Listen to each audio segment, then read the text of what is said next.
Adventist World Radio, the voice of hope. Radio feon'ny fanantenana na ny AWR.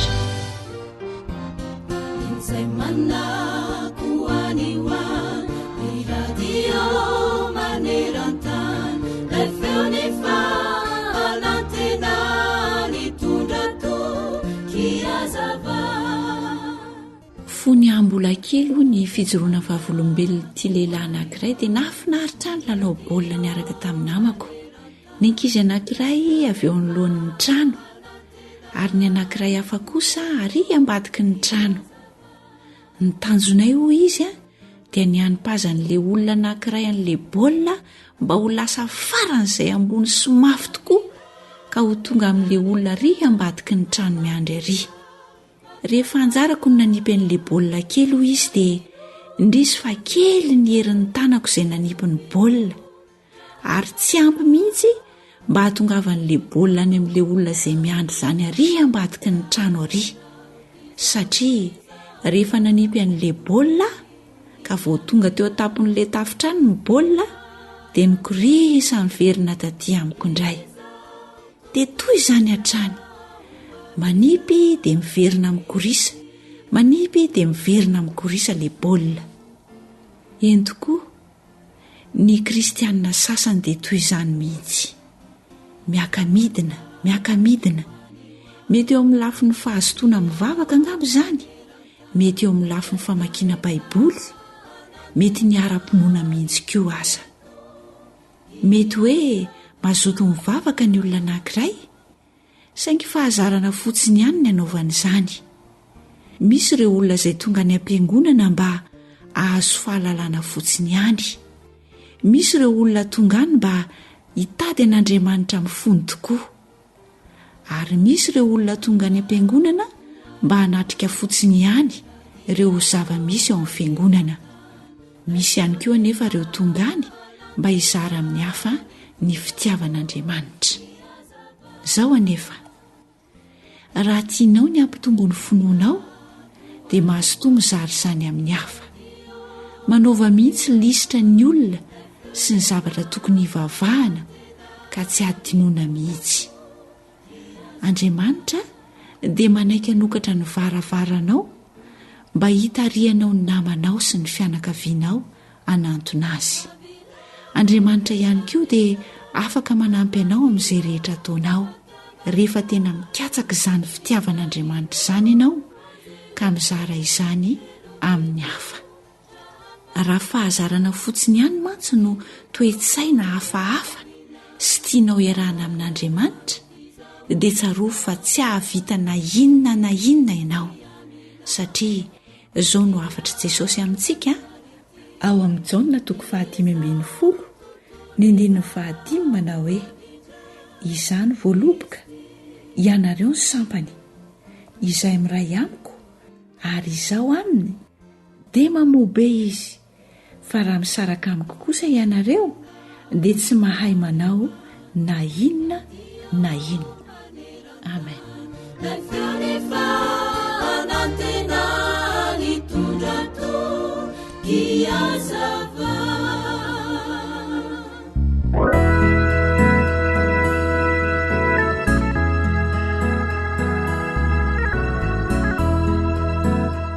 Antoko-bihira kintan'ny fahazavana soavin'ny merina.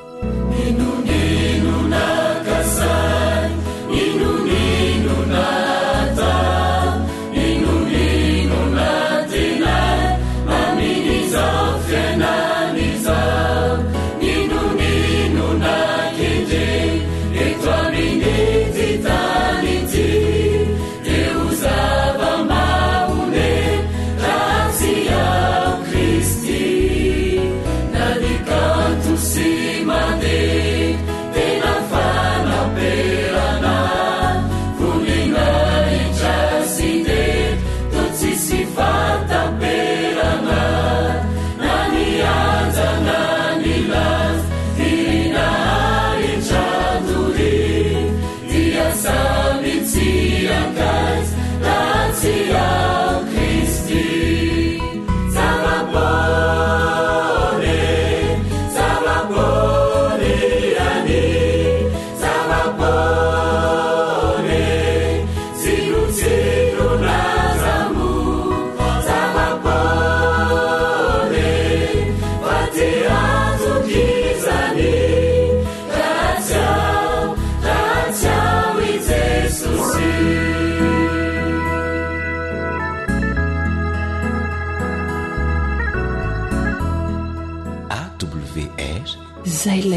izany fanantenana.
Harena ny fahasalamako. alio ny soroka toy izay mitsabo.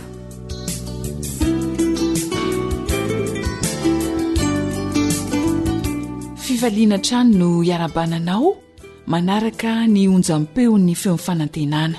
Mirary fahasalamana mandrakariva ho an'ny tsirairay. Raha misy moa tsy salama dia hosotran'ilay Andriamanitra mpanasitrana lehibe anenao. Mirary sondrindra tompoko.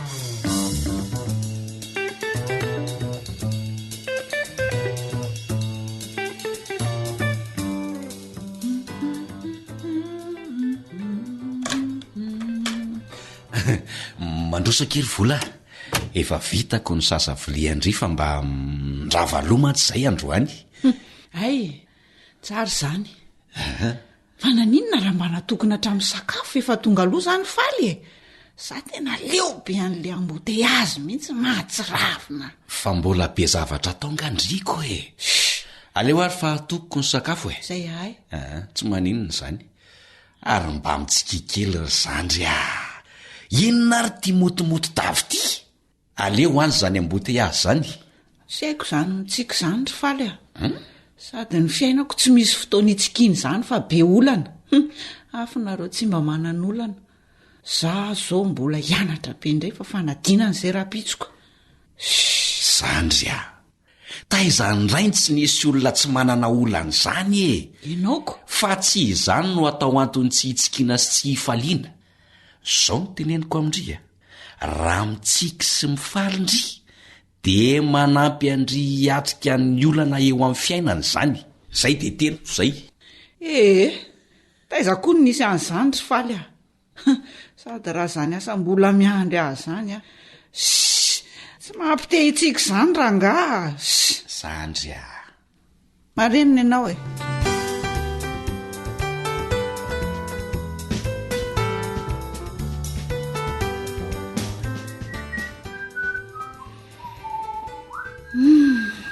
Sambatra mihitsy ty zokoko lahytika.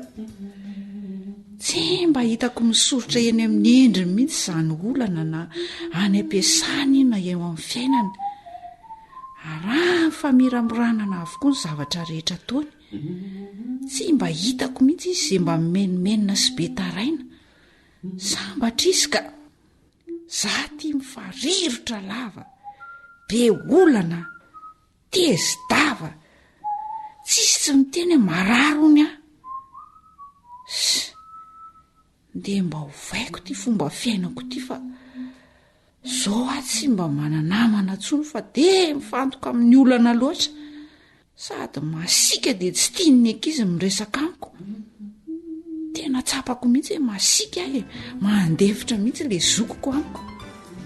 Tena mila miova rangaha mba tsy ho disoriana loatra.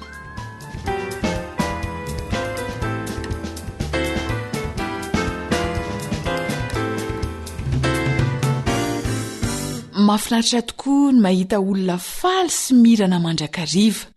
Rehefa mijery ny olona tahaka izany sika dia indraindray tafateny mihitsy hoe dia tsy mba manana olana ve ireny olona ireny no mitsiky mandrakariva e? Toa ny salama lalandava izany. Fa inona tokoa no ifandraisany hoe faly sy mirana mandrakariva amin'ny lafiny fahasalamana.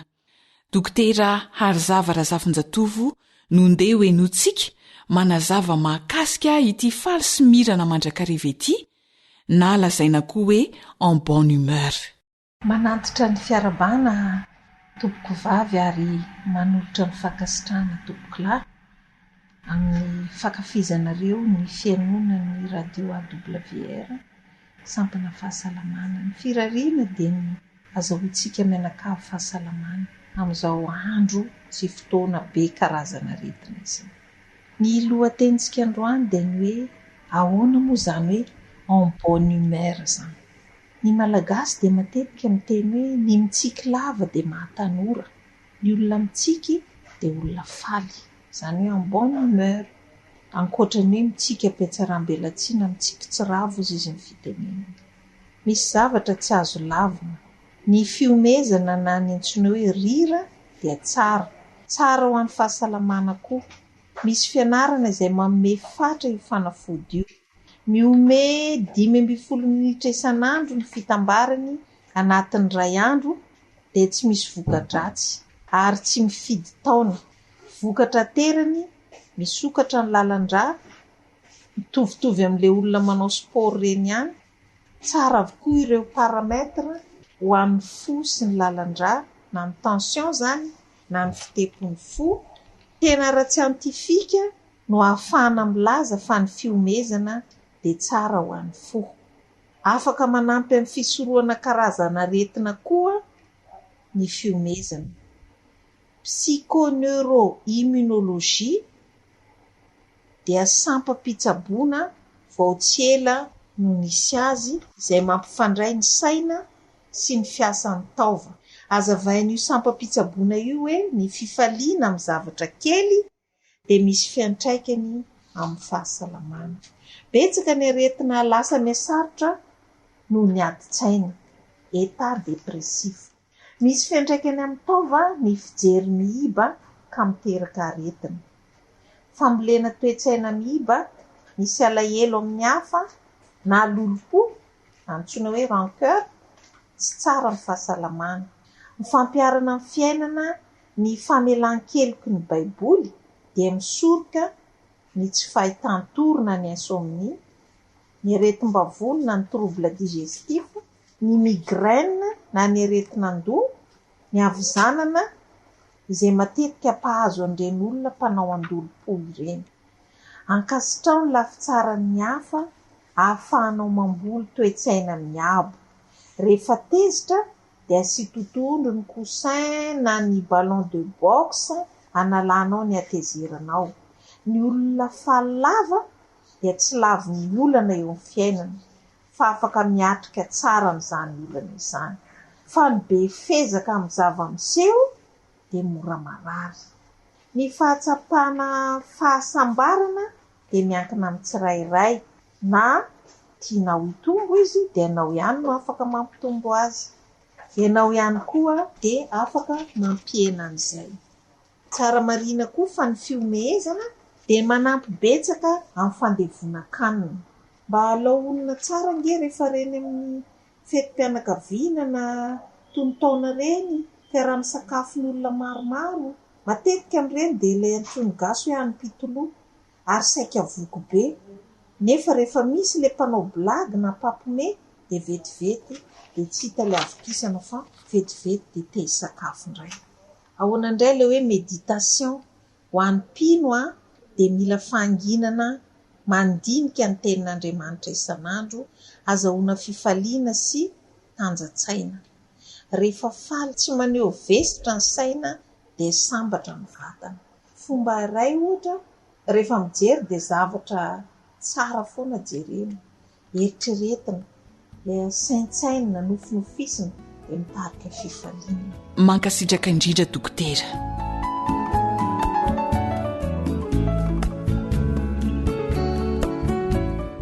Zava-dehibe eo amin'ny fahasalamana, eo amin'ny fiainana mihitsy ny mifaly mandrakariva. Andao anandrana dia ho tsapa ny tombotsoa azo avy aminy. Zoanitra no nanomana ny fandaharana ara-pahasalamana ho anao, samy makosa ny teo amin'ny lafiny teknika, mandrapitafa ao amin'ny manaraka indray tompoko.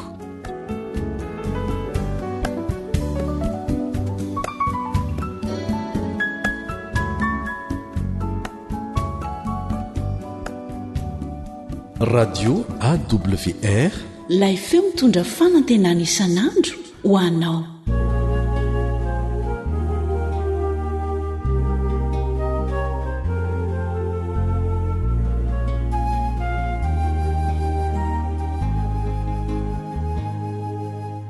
Mitoboka ny foko ravony fanay, mandrefianao Jeso maty ho ay, nivesatra ny lonjy zay tokony ho ay, dia zao izay kamboty sy saradray piay. Tsy haiko ho lazaina ny hafaliako, mandray ny famonjena izay natolotrao, ny foko manontolo indrofanatitra, omeko anao ry tompo faresy laotrao. Mibitsika ato anaty ny feony rana, mitaona ny hatrany hanantoniza ny hazo fijalina, ny homboanao handao reo adalana na zatra tano. Tsy haiko ho lazaina ny hafaliako, mandray ny famonjena izay natolotra, ny foko manontolo indrofanatitra, omeko anao ry tompo faresina. AWR, zay lay onja ny fanantenana. Tsy haiko ho lazaina ny hafaliako, mandray ny famonjena izay natolotra, ny foko manontolo indrofanatitra, omeko anao ry tompo faresy lahatra, faresy lahatra, faresy lahatra. Ankoatra ny fiainoana amin'ny alalan'ny podcast, dia azonao atao ny miaino ny fandaharany radio AWR sampananteny malagasy isan'andro amin'ny alalan'ny YouTube AWR MLG. AWR manolotra ho anao feon'ny fanantenana.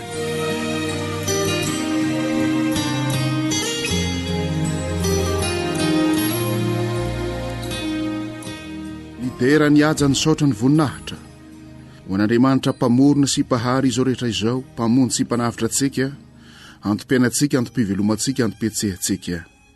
Ary izy no ikofan'ny lolo 420 sy anaovany zava-manana na 4 irandro manalina manao hoe masina, masina, masina le tompo Andriamanitra sy tola ity aloha ankehitriny haro avy.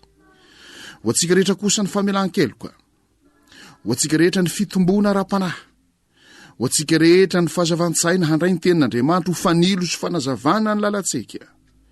Ary izany tenin'Andriamanitra fahamarinany izany ho ikorina ao amintsika tsiraray avy, fa ilay fahamarinana moa dia tsy iza fa Jesosy Kristy raha teo. Iary vavaka isika.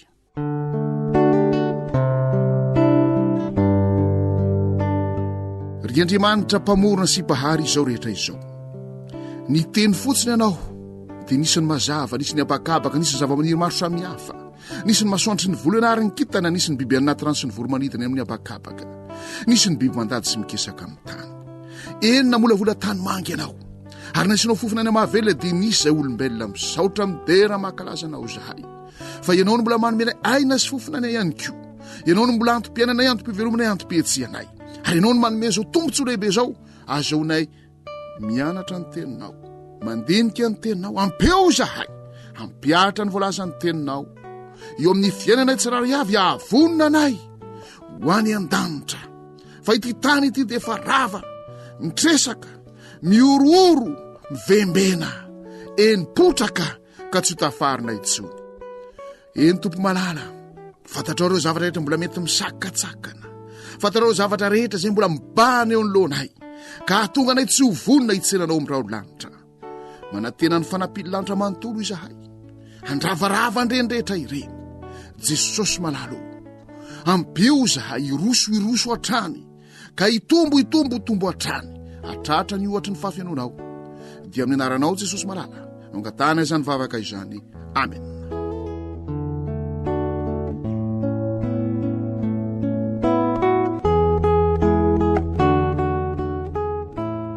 Rehefa malala ny zavatra hitantsika teto ary tamin'ny farany dia Mosesy malemy fanahy indrindra, Nomery 20:7. Ny atao hoe malemy fanahy koa dia manetry tena, ary Jesosy Kristy ao amin'ny Matteo 5:1 dia nilaza mazava fa sambatra ny malemy fanahy, fa izy no andova amin'ny tany, tsy ty tany rava sy mivembena sy miororo sy mitresaka dia mitresaka ity anefa, fa lay tany no avaozina. Sambatra ny malemy fanahy. Voninao any an-danitra ve isika? Tsy maintsy makeo am Jesosy Kristy araka ilay teny manao hoe makanesa ty amiko. Ianareo rehetra miasa fatratra sy mavesatretana avy zany ao aminareo fitsarana. Eto ny ziko ary mianara amiko fa malemy fanahy sady tsy miavonam-po aho. Dia hita fitsarana ao an'ny fanahinareo nareo. Raha miresaka noho ny apôstôly Paoly amin'ny Filipianina 2 dia milaza mazava mihitsy aoka samy anao namany mihoatra noho ny tena. Dia toy izany io amin'ny 5 hoe aoko aminareo zao saina izao, zao toe-po izao, zao toe-tsaina izao, zay tao amin'ny Kristy Jesosy kio, fa na dia nanana ny endrika Andriamanitra aza tsy nataony zavatra fikerina mafy izany, fa nofoanany ny tenany, ka nanaiky izy ho manam-pitovina amin'ny olona, nanaiky mihitsy aza ho mpanompo. Ry avamalala, toe-tsainy Losifera ny vadiko devolo Satana, ny mirehire miavonavona, mizaozao manjakazaka, manendrikendrika miapanga, ary zany nanjerana azy. Ny apôstôly Petera sy ny apôstôly Jakoba dia milaza mazava hoe Andriamanitra manohitra miavonavona, ary nazera tamin'ny tany Losifera ka lasa devolo Satana re Apokalipsy 2:12, lasa menarana ela, lasa dragona. Fa manome fahasoavana ao manetry tena kosa Andriamanitra hoy Petera sy Jakoba. Ary izasy ianao, raha ho vonina ho any an-danitra ka hiara-belona amin'ny Kristy, hifankahita amin'Andriamanitra mandrakizay, dia tokony halemy fanahy. Somary iverenantsika kely ary ny amin'ny ity Mosesy ity, zay efa any an-danitra, natsangana tamin'ny maty ka any an-danitra. Eo amin'ny Exodosy 2:3 hitantsika ny amin'ny hoe nanaovany zanak'Israely ombolahy kely volamena ikofany sy ny fahatezeran'Andriamanitra noho izany. Vakintsika minomboka amin'ny 1. Ary efa hitan'ny olona fa efa ela ka tsy mbola nidina avy teo tendrombohitra ihany Mosesy, dia niangona ao amin'ny Arona izy ka nanao taminy hoe mitsanganaka anao avy Andriamanitra izahay, hitarika antsika eo aloha fa ilay Mosesy iny zay lehilahy nitondra antsika niakatra avy tany amin'ny tany Egipta dia tsy fantatray zay nanjo azy. Ela Mosesy tany tendrombohitra Sinay tany, 40 andro, 40 alina, 2 volana mahery 10 andro. Dia hoy reto vahoaka hoe tsy tanay izay nalehany eny mbola tsy nidina ihany izy ko mitsangana anao avy Andriamanitra izahay. Rehefa tsy eo ny mpitarika, rehefa tsy eo ny mpiandry, rehefa tsy hitan'ny olona manatrika eo, rehefa tsy mamangivanginy olona, rehefa tsy mamangivanginy olona tarina, zay atao amin'ny teny soratra masina hoe ondry rehefa tsy mamangivangy ny ondry rehefa tsy mikarakara ny ondry dia mamorona saikafa maniasia manjary manangana zavatrafa manangana andriamanikafa ny olona tariana amin'ny Ezekela te misy teny fampietreretana ho an'ny mpitariky Ezekela 4:3 ny amin'ny mpiandry ondry raha tsy fanasiny mbola nangonana ny ondry ary ny anindrena mpiandry tsara iandry azy lavalava itokosendin'io fa ovakitsika ihany Ezekela 4:3 manongy amin'ny diny voalohany aminaran'i Jesosy ary tonga tamiko ny teny Jehovah nanao hoe ry zanak'olona maminaniny amelezana ny mpiandry ny Israely eny maminany ka ataovy aminy hoe zao nolazainy Jehovah Tompo lozany mpiandry ondry ny Israely zay mamatena motsy ny ondry vany tokony andrasan'ny mpiandry ny taviny de haninareo ny volony tafinareo nafavonareo nefa ny ondry tsy mba andrasanareo tsy manatanjaka ny malemy ianareo tsy manasitrana ny marary tsy manamatra ny folaka tsy mampody ny roana tsy mikatsaka ny very fa loza loatra ny fahampanomponareo azy de miely izy satria tsy misy mpiandry ary efa miely izy de tonga remba ny biby di rehetra mirenireny ny tendrombohitra sy any avoana andrandraina rehetra eny ny ondriko eny any amin'ny tany rehetra no ielezan'ny ondriko ary tsy misy mitady na miay azy ko mianono teny Jehovah ianareo ry mpiandry ondry raha velona ko Jehovah Tompo no nababony ny ondriko sy natongavan'ny ondriko remba ny biby di rehetra satria tsy nisy mpiandry azy fa tsy nitady ny ondriko ny mpiandry fa ny mamatena kosa ny nataony fa tsy ny mamahana ny ondriko de mianono teny Jehovah ianareo ry mpiandry ondry zao nolazainy Jehovah Tompo indro avy amely ny mpiandry ondry aho dia ampamoako ny amin'ny ondriko izy ka esoriko tsy iandry ny ondry itsony de tsy amatena itsony ny mpiandry ondry fa vonjeko mivava ny ondriko mba tsy ho azo ny hoanina itsony moa ve tsy mampieritreritra lalina ny tenako izay manana an'izany andraikitra goavana izany izany tenin'ny Jehovah izany ianao ihany ko izay mpiandry ondry ary ny marina isika rehetra samy mpiandry ondry ny ray aman-dreny mpiandry ny zanany ny zanaka dia azo lazaina koa fa manana didy amin'ny ray aman-dreny indrindrindra eo anivon'ny fiarahamonina ny mpampiasa sy ny mpiasa eo anivon'ny fiangonana sy ny entina ny mpitondra firenena sy ny firenena Jesosy Kristy dia nilaza mazava mihitsy fa tahaka ny ondry tsy misy mpiandry ny vahoaka Israely satria ireo mpiandry tamin'izany fotoana izany dia ny mamahatena no ataony zay ny nanjo ny vahoaka Israely rehefa tany atendrombohitra Sinay Mosesy nandrina 40 andro 40 alina mitsangana anaovy Andriamanitra izahay izay eny ka mila pitarika izay eny ka mila pitarika hitanymasona eo mamangivangy anay mikarakara anay mampianatra anay manofana anay mitarika anay ka anaovy an'izany zay ry Arona de ny zavatra nitranga moa de hoy Arona amin'ny andinin'ny faharoa amin'ny Exodosy 2:30 tsika zao teo zany Ezekela 4:30 fa zao tsika iverina amin'ny Exodosy 2:30 Exodosy 2:30 manonga amin'ny andinin'ny faharoa ary hoy Arona tamy romboty ary ny kavim-bolamena ziny misofo ny vadinareo sy ny zanakareo lahy ary ny zanakareo vavy ka eto aty amiko ary ny olona rehetra de nandrombotra ny kavim-bolamena zay teny amin'ny sofiny ka nitondra azy eny amin'ny Arona ary izy nandray azy tamin'ny tany an'ny olona de namboatra azy tamin'ny fandraka ka nanao azy ombola kely anidina de ny tenin'ny olona ka nanao hoe io no Andriamanitra ao ry Israely zay nitondranao niakatra avy tany amin'ny tany Egipta jereo tsara ny mahaloza ny ty hoe kavina ity avy tany amin'ny tany Egipta ny fakazatra tamin'izany ka tratra ny hery mahery vaikan'izany ireto vahoaka n'Andriamanitra ireto ka samy nanao kavina daholo de hoy ary Arona hoe romboty ary le kaviny ary le kavina nanaova nan'izany ombola kely volamena izany nanaova n'Andriamanitra fa mahitatsika ve ny afatra sarobidy izay tia nasongadina eto ry ava-malala mitondra atsika ao any amin'ny Andriamanitra fa ny kavim-bolamena sy ny kaviny isan-karazany mitondra atsika amin'ny saron'ombola kely volamena izany ary efa midina eo any ny tantara hotoizatsika ny tantara de zao nivaikatsika amin'ny andinin'ny fahadimy ny Exodosy 2:30 ary hitany Arona zany de nanao alitara teo anoloana izy ary de niantso Arona ka nanao hoe andro firavoravanao an Jehovah raha-petso de ny fomaraina koa ny olona ka nanatitra fanatitra odorana sy nitondra fanaty-pihavanana ary mipetraka inana sy sotry ny olona de nitsangana ilalao ro Jehovah tamin'ny Mosesy mandiana midina anao fa efa manao ratsy ny olona zay nentinao niakana avy tany amin'ny tany Egipta Exodosy 2:30 nalaky ny vily niala tamin'ny lalana zay nasaiko nalena izy ka nanao omby lahy kely anidina ho azy ary efa nikoka teo anatreny sy namony zavatra atao fanatitra taminy izy ka nanao hoe ino Andriamanitra hoe ory Israely zay nitondranao niakana avy tany amin'ny tany Egipta lay kavina nitarika eo amin'ny fanamboaran'andriamanitsy izy, ny fivavahana amin'izany andriamanitsy izy zany, nitarika ho eo amin'ny andininy fahaenina hoe nihinana sy nisotro ary nitsangana ilalao. Ireny zavatra izay toa manindraindra ny fisehoana ivelany reny, mitarika ho amin'ny fanompon'andriamanitra hafa ireny, de mampivary lavo tanteraka fa indrisy nihinana ny sotro ary nitsangana ilalao. Ilay hoe nitsangana ilalao ohatra ny tsotsotra ihany nambaran'ny baiboly azy eto, fefa olona izay varimbarina, rehefa voky hanina sy voky rantso tokony hosotrona, de fa tapaka tanteraka ilay fifandraisana amin'andriamanitra fahendrena. Lay andriamanitra izay loharano ny zava-tsoa rehetra tapaka tanteraka zany fifandraisana izany. Ka le tena hoe nitsangana ilalao de fa nanary lamba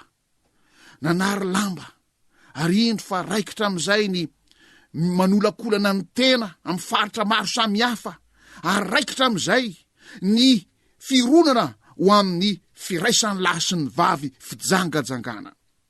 Izany no lalana izorany reny kavina ireny zavatra izay akipetapetaka amintsika ireny, mitarika ho amin'ny fivarianana lavo tanteraka eo amin'ny firaisan'ny lahy sy ny vavy tsy araka ny sitrapon'Andriamanitra, satria tapaka ilay fifandraisana amin'Andriamanitra fahendrena ka tsy manenjika intsony ny feo amin'ny fehitreretana.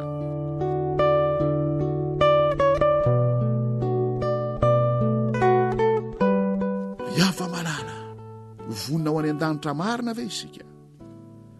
Mosesy malemy fanahy, Mosesy manetry tena, nanana ny toetsain'i Jesosy. Ao koa aminareo zao saina izao atao amin'ny Kristy Jesosy koa, ao koa amintsika zany fihetsepo, fihetsetsaina, fihetsepanah, toetsaina, toepo, toepanah, izany toetra lalina de lalina izany.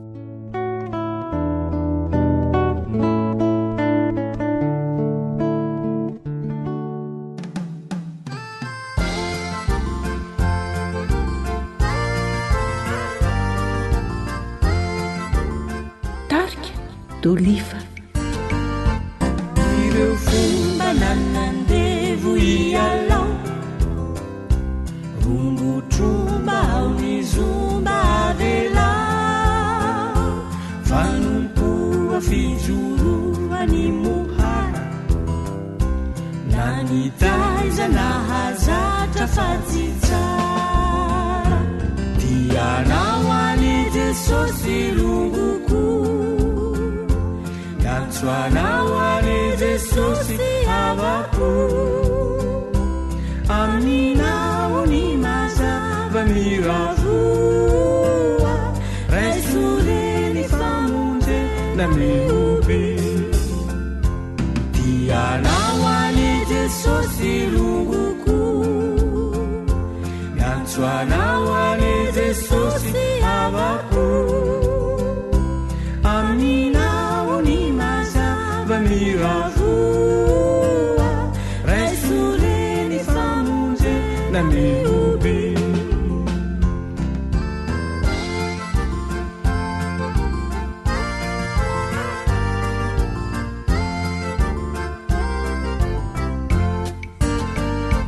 Nidoany ny kale misikily,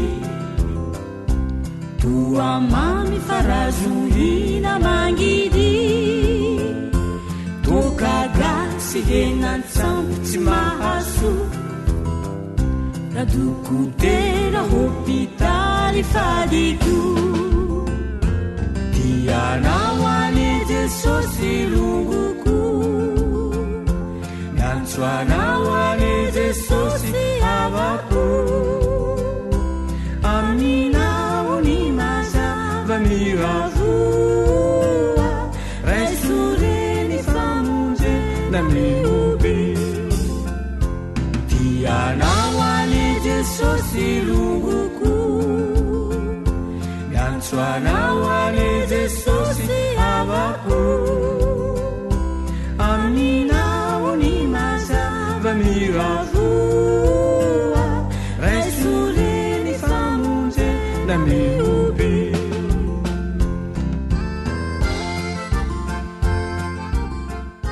AWR izay ilay onja ny fanantenana. Halatromby ny mosavy lozabe, vononolo ny mandrava rehare, legilizy zavabady hafahafa, rangrandolo ny jama tsanjarafa, dianao any Jesosy rongoko, antsoanao any Jesosy havako,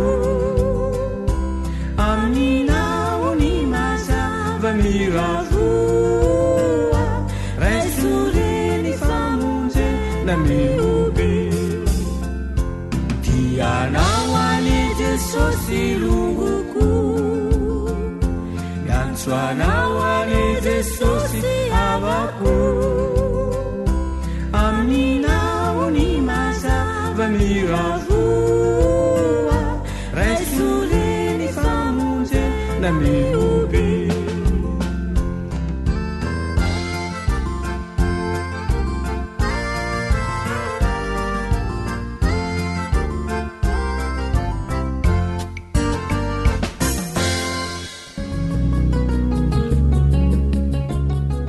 Mahazofa endrena, mahazofa lalàna, fianarana sy fanabazana, androtany ty tanindrazana, fahaizana sy fahendrena, olovany ty firenena, darena zareo tsy maharitra, fa tsara manatsy ary lavitra, ny fianarana re azatsanina, fa manomanana olombanina.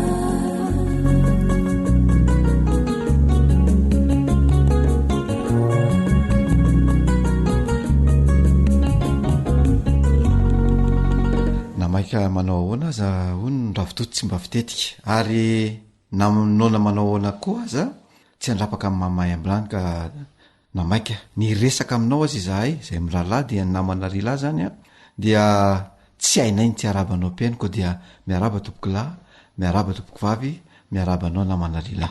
Faly miaraba ny namana Joely, arabaina manokana ihany koa ianao mpiaino izay tsy mahafoy ity onjam-peo maminao ity. Asainay ampitiavana ianao mba hanaraka ny zanam-pandaharana fanabiazana eto amin'ny feon'ny fanantenana.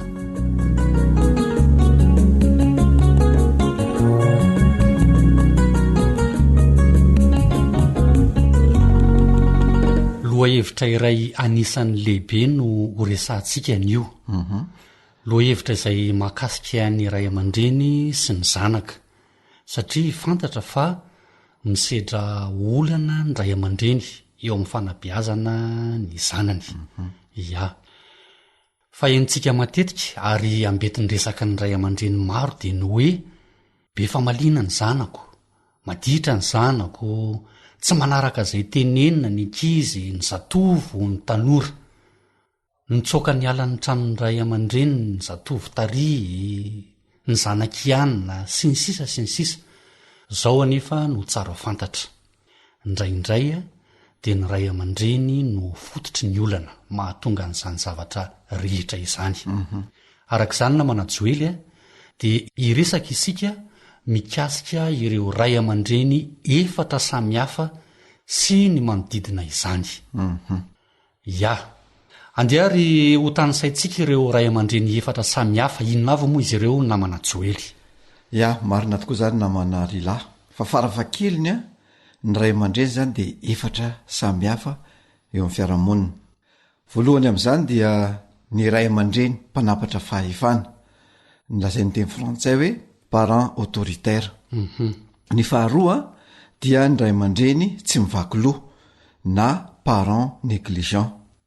Ny fahatelo dia misy ilay ray aman-dreny tsy miraiky na parent permissif. Ary ny faefatra farany dia ny ray aman-dreny mifanakalo hevitra na parent démocratique. Reo zany karazana ray aman-dreny farafaratsy noho izay farafakely ny efatra, mbola misy ny akoatran'ireo fa reo ihany aloha no jerentsika horesantsika zany eo anatin'ny fotoana vitsivitsy reo karazana ray aman-dreny efatra ireo. Ya, ny karazana ray aman-dreny voalohany namana Joely de lay niteneninao teo hoe mpanapatra fahefana na parent autoritaire manahoana sy manahoana mahakasika an'io ray aman-dreny mpanapatra fahefana io amin'ny mampanapatra fahefana io ray aman-dreny io zany a dia matetika ny teny avoakan'reto karazana ray aman-dreny reto reo mpanapatra fahefanareo zany dia fandavana mandrakariva no lazainy sy asetri ny zanany ary de milaza izy fa tsy te aheno ny zanany tsy te aheno anao iangavy sy angataka zavatra amikitsony a zay no lazaina ny zanany fa efa fantatrao a ny avaliko anao fa tsy avetrany ia zay zany a ny mahakasika ny toetoetra ity ray aman-dreny mpanapatra fahefana ity andehantsika nome ohatra namana joely ia ohatra zany hoe miera ny zanak'io ray aman-dreny hoe dada na neny a za mba handeha anao baolina ohatra zanany lazany valiny tsy avetrany ia zay zany le mpanapatra fahefana ohatra fahitantsika matetika zany a fa mbola betsaka reo betsaka zay zany toetoetra hoe hita ndreo ray aman-dreny mpanapatra fahefanareo fa ao anatin'zany de mbola ahitana ihany ko hoe ty ray aman-dreny mpanapatra fahefana tya tena mampisongadina azy de tsy ty fifampiresahana izy tsy mihaino mihafa mihitsy ity ray aman-dreny mpanapatra fahefana ity de ny zavatra ataony a ary zay mampanapatra fahefana azy dia ny mitsikilo ny mandrara ny mandrahona ny betroka ny mibedy ny manabanty ny manambany ny mitsara ary ny mandidy de ny ninona zany toetra sy fietsika zay ataon'ny zanany de reo zany a no anarahany sy tena hoe antom-piainan'lay ray aman-dreny mpanapatra fahefana zany hoe tsy mametraka fifampitokisana amin'olona na amin'ny zanany mihitsy izy tsy matoky olona ity ray aman-dreny mpanapatra fahefana ity ary tsy mba manontany ny zanany mihitsy ny amin'ny lalam-pifanana na amin'ny fianarana zay tian'ilay zanany horatoviny tsy misimisy zany fotoana mba hifampiresahana amin'la zanany na zay alehany na zay mba tian'la zanany fa ny azy dia zay alehany ihany de alehany rehefa zay a de zay ary tsy azo akisoka mihitsy izy ary ny tena zava-doza namanarela dia tsy mahita afa-tsy lafiratsy ny zavatra ity ray aman-dreny mpanapatra fahefana ity tsy mahita mihitsy izy zany lafi tsara ny zavatra na lafi toetra tsara eo amin'io zanany io dia avetrany de inona misy ny fanahiny sy ny aya zay no mipetraka sy tena masaka ao andohan'reto ray aman-dreny reto dia io le fiteneny hoe sao de no betsaka zany sao de maratra sao de manino zay foana zany no ambety teniny reto ray aman-dreny reto ia mampametra-panontaniana namana joely hoe inona ary zany ny vokatra sy ny aterak'izay eo amin'ilay zanaka na le zatovo mazava loatra fa tsy maintsy misy ny zavatra na vokatra aterak' zany fietsika sehon'ny ray aman-dreny mpanapatra fahefana zany ao anatin'izany ohatra de tezitra amin'ilay ray aman-dreny lay zanany zany hoe raha ianao zany io mpanapatra fahefana io ianao zay miresaka amiko miaino akehitriny raha ianao io dia tadidio tsara fa tezitra aminao lay zanakao dia lasa tsy mahatoky anao koa io zanakao io ary ray aman-dreny namana isany de tadidio fa raisin'io zanakao ho fahavalony ianao izany hoe hoaliny ianao zany manomboketo ary tsy mitady torohevitra avy aminao itsony io zanakao io fa any amin'ny olo-kafo indray izy no maka hevitra sy tolotsaina isan-karazany de azagaga ianao ray aman-dreny raha mibirika ny zanakao de ao anatin'izay ihany keo de satry n'lay zanakao io analavitra anao satria ianao zany efa fahavalony na de mahita anao aza tsy tiany mihaino feo anao halany satria ianao fa fahavalony de mandositra anao izy ary na de misy ary hoe zavatra mahafaly azy dia tsy ambarany anao mihitsy fa anekafo izy no mitantara zany zavatra zany de azagaga ianao fa eninao any amin'ny olo-kafa le zavatra tantarain'la zanakao dia eo anao fa maninona mo izy ny tsy nytantara tamiko satria valiny tezitra aminao izy satria nahoana enao manapatra fahefana dia fataora ihany ko fa fanirinina sy filan'ny olona iray zany atao hoe tsapanao ny fisiny zany hoe enonao koa sy fantarinao ny zavatra ilainy sy izay zavatra mba mahafinaritra azy dia tian'ny olona ihany ko izany hoe hinona izay zavatra tenenina ary tiavina izy sy anehoana fitiavana ka rehefa hitany fa ianao ray aman-dreny tsy manome an'izay ary tsy tanterakao ianao ray aman-dreny zany hoe fitiavana enona tambitamby sy faneho-pitiavana zany dia any amin'ny olo-kafy izy no mitady an'ireo zavatra rehetrarehetra ireo any izy mba miresaka amin'olona de misy miaino any izy mitantara de mba misy miaino any izy mahatsapa fitiavana dia azagaga ianao ray aman-dreny raha tsy miraika aminao intsony io zanakao io tsy teherika anao intsony io zanakao io satria nahoana noho ny nataonao ihany manoloana an'izay na manajoely inona ary ny vahaolana sy ny tokony ho ataon'ny ray aman-dreny manoloana ity etsika mpanapatra fahefana ity etsika hoy satria mino afa azo atao tsara ny miala tsy ray aman-dreny mpanapatra fahefana marina de maro zany na manarelahy fa io zany tokoa de etsika io de afaka miova ny olona fa ny vahaolana zay ometsika dia eto zany dia fantatra tokoa fa sahirana ny ray aman-dreny ary matetika tsy manam-potoana ifampiresahana sy enona ny zanany ka anefa raha tianao ny tsisin'ny olana sy irindran'ny fiarahamonina ao atokantranonao dia henoy sy hinoy zay zavatra lazain'ilay zanakao zay teniteneny zany zay tenen'io zanakao io de mba henoy ary aoka ianao anokana fotoana mba ifampiresahana aminy zay zany ny vahaolana voalohany manarak'izay dia apetrao ihany ko ny fifampitokisana eo aminao ray aman-dreny sy ny zanakao atokiso izy de atoky anao zany hoe atsaharo ny fitsikilovana zay ataonao io de atsaharo io tsy ny fibedesana ihany ko tsy ny fanabatiana ihany ko na ny fanambaniana tsy ny fandatsahana tsy ny fandrarana lava zao ny vahaolana ao atokantrano mba irindran'ny fiarahamonina fa ny fampiresahana de ny mbola tsy misy ny olana manaraka de atao fitsapan'io zanakao io zany fa misy izy eo anatrehanao ary atao fitsapanyio zanakao io ko fa miompo aminy ianao amin'ny olana mahazo azy any velany tiavo izy henoy izy aneho fitiavana izy de anana fahatokisatena satria ny faneho-pitiavana zay omen'ny ray aman-dreniny zanany dia hitarika fahatokisatena ho an'io zanakao io de atao fitsapany ihany ko fa manana namana akaiky izy zay tsy manary azy amin'ny sarotra dia ianao ray aman-dreny izany atao fitsapanyio zanakao ihany ko fa tsy rehefa ibedy sy andrara ihany ianao no eo fa eo foana ianao na de iara-milalao iara-misangisangy amin'io zanakao io aza dia hoanao ray aman-dreny manana fahazarana mijery zavatra amin'ny lafi tsarany mandrakariva na de hitanao ary fa misy lafi ratsiny izany zavatra izany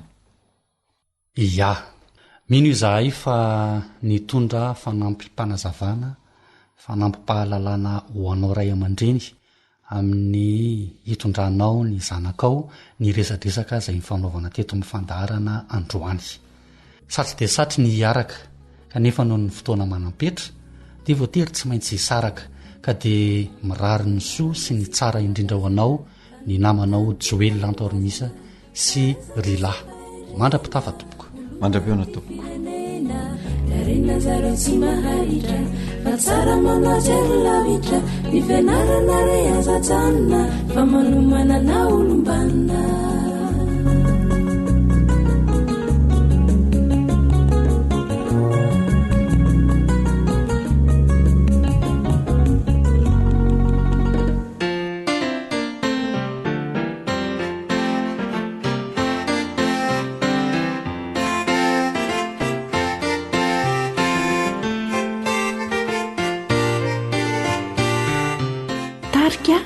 Roama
izay ilay onja ny fanantenana.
Ankoatra ny fiainoana amin'ny alalan'ny podcast dia azonao atao ny miaino ny fandaharany radio AWR sampana teny malagasy amin'ny alalan'ny Facebook isanandro amin'ny ity pejy ity AWR feon'ny fanantenana.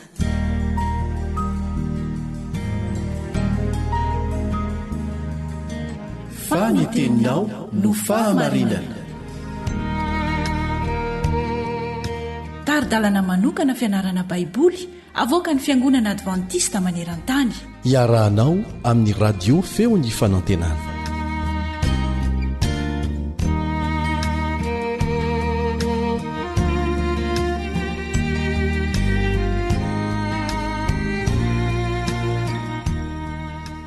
Eo amin'ny fanatrehan'Andriamanitra, izany lohatenin'ny fianarantsika anio.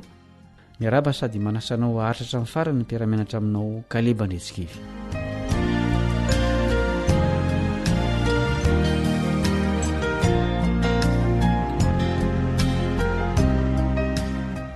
Ambaran'i Paoly eo amin'ny Timoty 2:9-20 fa mitoetra ao amin'ny mazava tsy azo atonon'Andriamanitra. Ary Jaona koa manambara mazava fa tsy nisy nahita an'Andriamanitra naoviana. Jaona 2:7-12 sy ny Jaona 2:4-12. Midika vereo andinin'ireo fa tsy ahita an'Andriamanitra naoviana ny voavonjy rehefa tonga any an-danitra? Tsia, taorian'ny fahotana dia tsy afaka ny fanatrika tamin'Andriamanitra intsony ny olombelona. Andininy maromaro amin'ny Baiboly nefa no milaza fa ahita an'Andriamanitra any an-danitra ny vahoakany. Fitahiana manahoana re zany hoe ahita an'Andriamanitra zany? Manasanao iara-maka reto andininy reto. Mateo 5:15. Mateo 5:15. Sambatra ny madio-ampo fa izy no ahita an'Andriamanitra. Jaona 1:7-2. Jaona 1:7-2. Ary malala, ankehitriny aza dia zanak'Andriamanitra isika, nefa tsy mbola naseho izay ho toetsika rahatr' izay.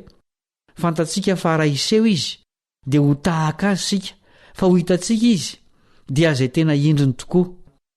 Ary izay rehetra manana izany fanantenana miorina amin'izany dia manadio ny tenany mba hadio tahaka azy. Andeha hovakintsika koa ny Apokalipsy 2:20-17. Apokalipsy 2:20-17. Ary tsy hisy ozona intsony, ary ny seza fiandrianan'andriamanitra sy ny zanak'ondry ho eo aminy ary ny mpanompony dia hanompo azy ka hahita ny tavany ary ny anarany dia ho eo amin'ny andriny.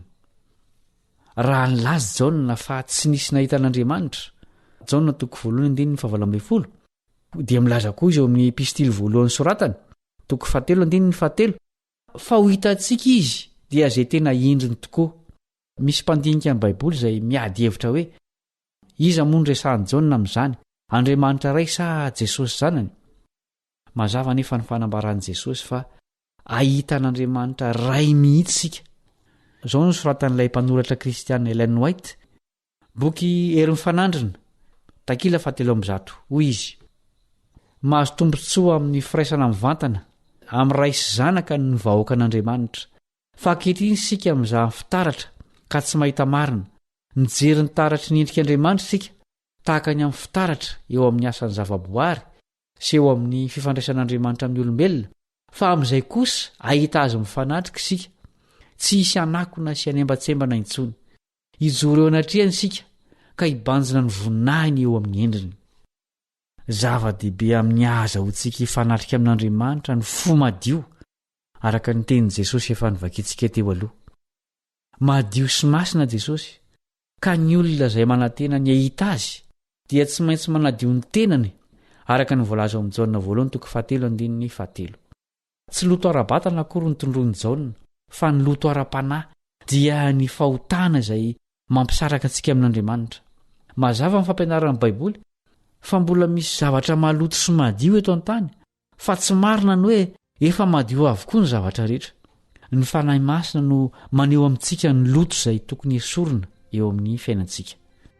Izay no mamarina ny fiarahantsika ny anatra androany.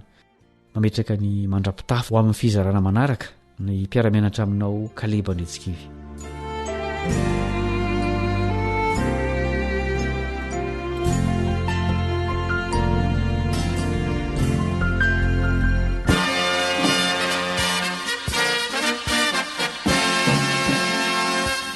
Adventist World Radio, The Voice of Hope. Radio feon'ny fanantenana. Ny farana treto ny fanarahanao ny fandaharan'ny radio feo fanantenana na ny AWR amin'ny teny malagasy. Azonao ataony mamerina miaino sy maka maimaimpona ny fandaharana vokarinay amin'ny teny pirenena mihoatriny 100 amin'ny fotoana rehetra. Raisoaryn'ny adresy ahafahanao manao izany: awr.org na feofanantenana.org.